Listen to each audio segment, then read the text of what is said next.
Good afternoon, everyone. The title of my informative speech is The Negative Effects of Mental Illness Stigmas.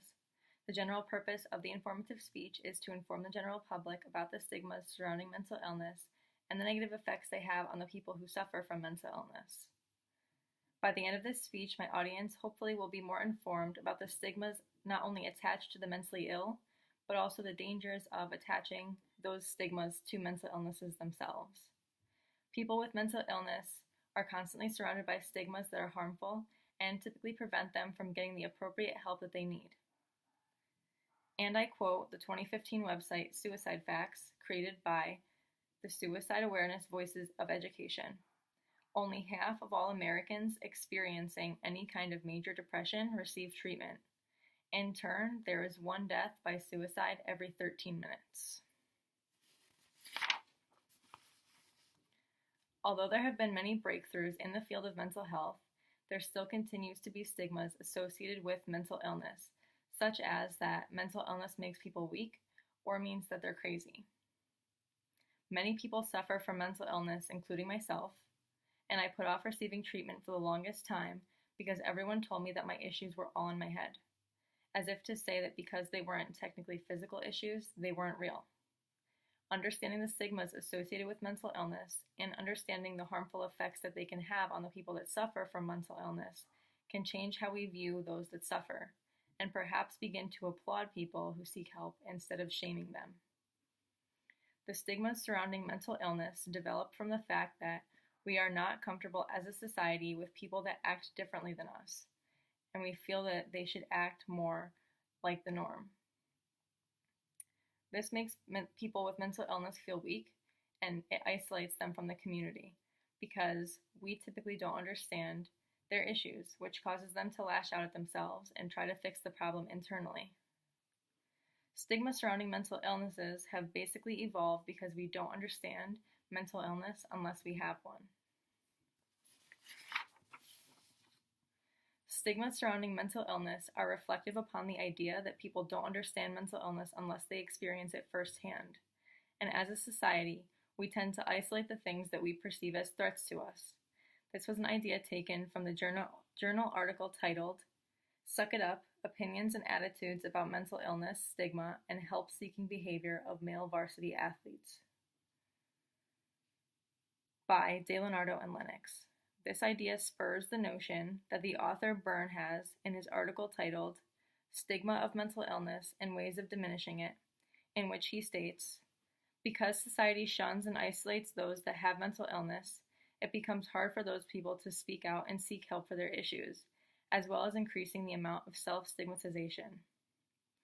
Self-stigmatization occurs when people become afraid of how others will perceive them, and shame themselves for having an illness that isn't perceived as real. They refuse to seek help for their mental illness because they think they should be able to handle their mental illness on their own." This is another idea mentioned by DeLeonardo and Lennox in the same article. The stigmas surrounding mental health not only have an adverse effect on the people suffering from the illness, but also on the general population. This visual aid that I have, I retrieved from the 2010 version of the American Journal of Psychiatry.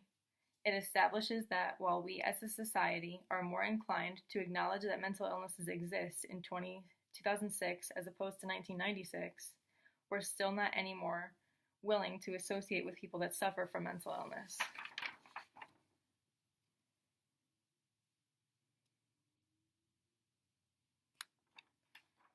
I'll provide the link in the bio. According to Shrivastava, in the article titled "Clinical Risk of Stigma and Discrimination of Mental Illness, Need for Objective Assessment and Quantification," stigma becomes a risk factor for negative mental health outcomes in all people with mental illnesses, however, particularly in those with schizophrenia and other forms of psychosis.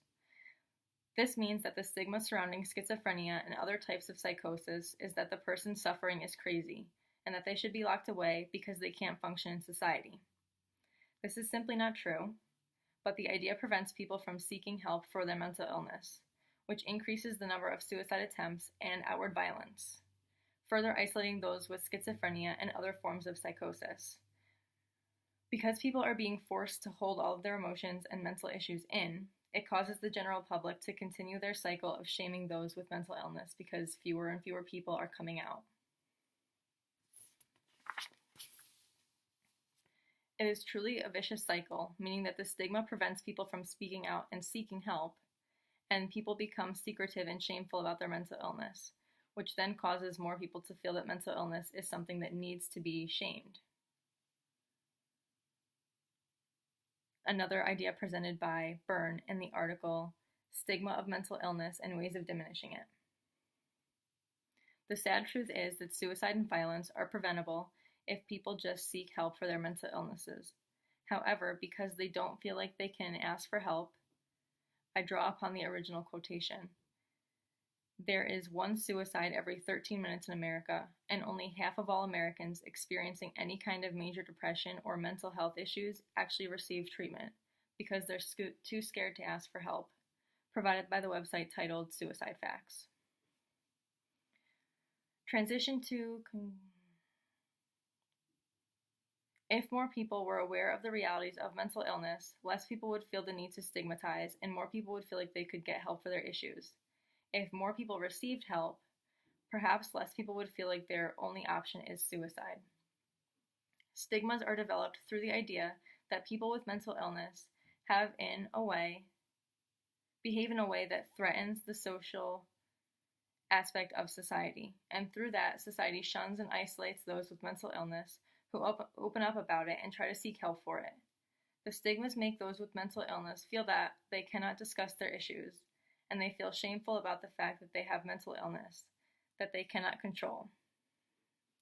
Due to these feelings of isolation and shame, people with mental illness tend to lash out at others or take their own lives because they feel it's the only way out.